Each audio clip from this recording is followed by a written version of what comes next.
Hello everyone and welcome back to Social English. I'm so happy you're here today for a special recap session.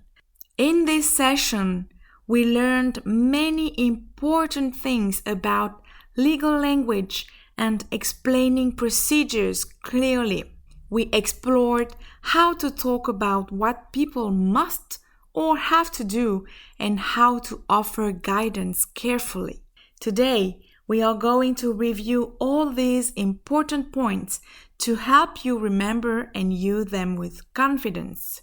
Think of this episode as building your toolkit for navigating the system.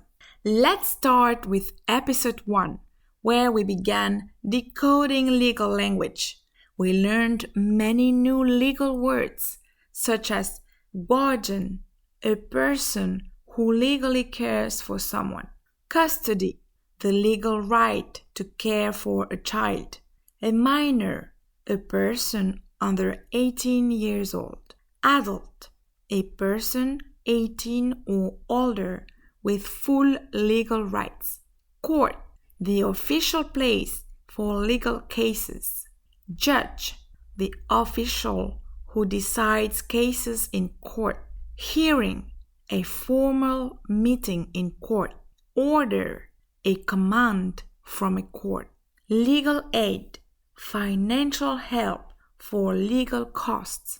Appeal, to ask a higher authority to review a decision. OQTF, this is an order to leave French territory. If a client's residence permit is declined and they get an OQTF, they might need to make an appeal. They might ask for legal aid to pay for a lawyer for the appeal at the court.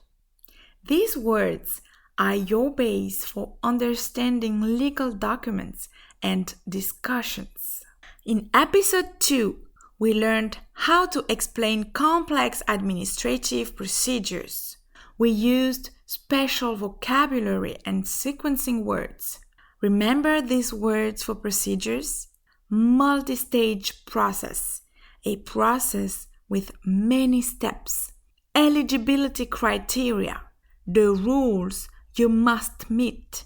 Supporting documentation, the papers you need to give. Timeline, a plan showing how long steps will take. We also learned helpful sequencing words, such as initially at the beginning, subsequently after that, following that after that step, once when this happens, after, later than. About the adult guardianship process we discussed, we said initially someone will identify a concern. Subsequently, a professional will do an assessment. Following that, if help is needed, a person will apply to the court. Once the judge makes a decision, they will issue an order. Using these words helps you explain processes clearly, step by step. In episode number 3, we focused on obligations, things people must or have to do. This is very important when explaining rules. We said that must is for strong obligation, often a rule or a law. Example, you must follow the law. Have to is for an obligation from an external rule or necessity. Example, you have to pay your taxes. With the CAF example, we said that every 3 months you must declare your income to the CAF. You also have to tell the CAF if your household changes. Because these updates did not happen, you now have to repay some money. Using must and have to clearly helps your clients understand their responsibilities. Finally, in episode 4, we learned how to offer guidance without giving legal advice. This is a very important ethical boundary for social workers. We used should and ought to. Should means it's a good idea to do this. Example, you should rest. Very similar to should, ought to is a bit more formal. Example, you ought to be careful. We also used phrases to show we are giving guidance, not advice. We said, it might be useful to do this. You could consider that.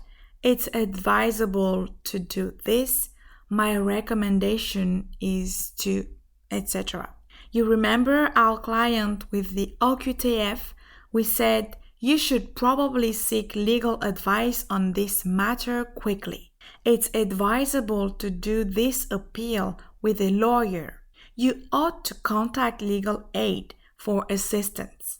Always remember, social workers must not give legal advice. You should always refer clients to a qualified legal professional. You've done a great work in session 8. You now have a stronger toolkit for understanding and using legal vocabulary, explaining complex procedures clearly step by step, communicating obligations using must and have to, and offering guidance safely and ethically with should and ought to. Keep practicing these words and phrases in your mind. The more you use them, the more natural they will become. You are building essential skills to support your clients even better. Thank you for listening to Social English. You can find us on all your favorite podcast platforms and also on our Facebook page and YouTube channel. New episodes are published every Monday. See you next time for session 9 on Social English. Have a good day.